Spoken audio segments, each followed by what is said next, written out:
সবাইকে, আমি হলাম মনীষা।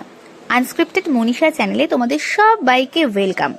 আগের ভিডিওতে তোমাদেরকে জানিয়েছিলাম আমরা সপরিবারে যাচ্ছিলাম নৈহাটিতে। কেন যাচ্ছিলাম সেটা নিশ্চয়ই ভিডিওর ক্যাপশন দেখেই বুঝতে পেরেছো। যাই হোক, খুব সকাল সকাল ঘুম থেকে উঠে আমরা কিন্তু যাচ্ছি বড়মা দর্শন করতে। দিনটা ছিল সোমবার, আমরা জানতাম সোমবার মন্দির ফাঁকা থাকবে। যাই হোক, গিয়েই তো আমরা চমকে গেছিলাম এত ভিড় দেখে। তারপর খবর নিয়ে দেখলাম এটা হচ্ছে ভোগের জন্য লাইন। তারপর আমরা সবাই মিলে গেলাম ডালা নেওয়ার জন্য, পুজো দেওয়ার আগে যে ডালাটা নেব তার জন্য। যাই হোক, ধর্ম যার যার, বড়মা সবার, এই একটা কথার সূত্র ধরে পৃথিবীর বিভিন্ন প্রান্ত থেকে মানুষেরা বড়মার আশীর্বাদ নেওয়ার জন্য কিন্তু চলে আসে। আমরাও আর সময় নষ্ট না করে ফাঁকা মন্দির দেখে তাড়াতাড়ি ডালা নিয়ে বড়মাকে আশীর্বাদ নেওয়ার জন্য খুবই আনন্দিত ছিলাম। যাই হোক, এরপরে আমরা যাব মন্দিরে।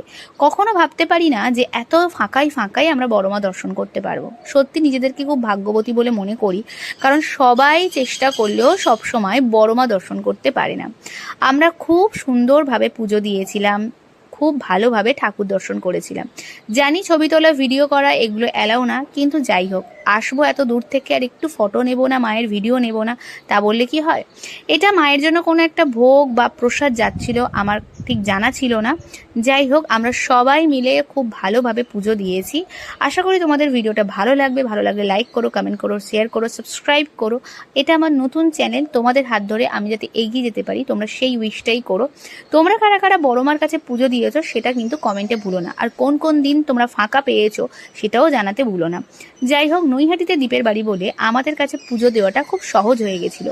আর একজনকে সকাল সকাল ঘুম থেকে তোলা হয়েছিল বটে, কিন্তু তার মধ্যে কিন্তু কোনো রাগ ছিল না, মাঝে মধ্যে একটু গম্ভীর ছিল। যাই হোক, পুজো দেওয়ার পরে বাড়ি চললাম।